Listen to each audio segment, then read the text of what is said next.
رحیم یار خان میں کچے کے علاقے ماچکا میں ڈاکوؤں کا پولیس کی گاڑیوں پر حملہ، 16 پولیس اہلکار شہید، 7 زخمی ہو گئے، اسپتال منتقل، متعدد اہلکار لاپتہ، مزید اہلکاروں کی ہلاکت کا خدشہ۔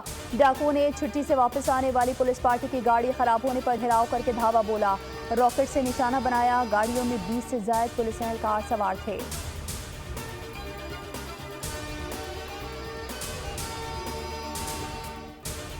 بلاول بھٹو کی وفد کے ہمراہ وزیراعظم شہباز شریف سے ملاقات، چیئرمین پیپلز پارٹی نے ملک میں مہنگائی اور بجلی کے بھاری بلوں کا معاملہ اٹھایا۔ وزیراعظم کا کہنا تھا کہ ہم بھی ملک سے مہنگائی کا خاتمہ چاہتے ہیں، حکومت عوام دوست پالیسیاں بنانے کے لیے کوشاں ہے۔ بلاول بھٹو کا پنجاب میں تحریری معاہدے پر عمل درآمد نہ ہونے کا شکوہ، کہا پنجاب حکومت میں پیپلز پارٹی کو مسلسل نظر انداز کیا جا رہا ہے۔ ملاقات میں ملک کو درپیش چیلنجز مل کر حل کرنے پر اتفاق۔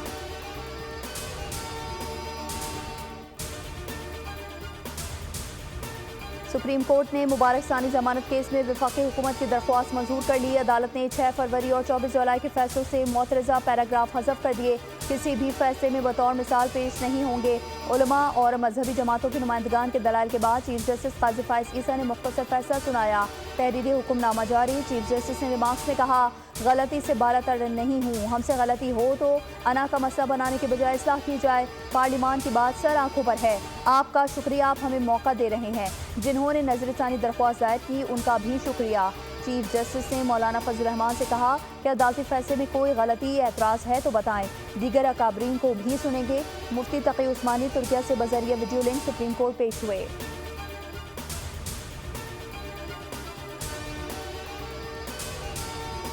اور دینی جماعتوں، علماء کرام اور پوری قوم کو مبارکباد، چیف جسٹس پاکستان کو خراج تحسین پیش کرتے ہیں۔ امیر JUI مولانا فضل الرحمان نے کل یوم تشکر منانے کا اعلان کیا، کہا آج سپریم کورٹ نے مبارک ثانی مقدمے میں حتمی فیصلہ دیا، قابل اعتراض حصوں کو حذف کر دیا گیا۔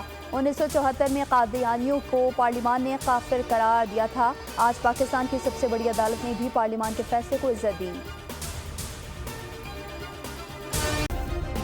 سبسکرائب کریں اور بیل دبائیں تاکہ کوئی خبر رہ نہ جائے۔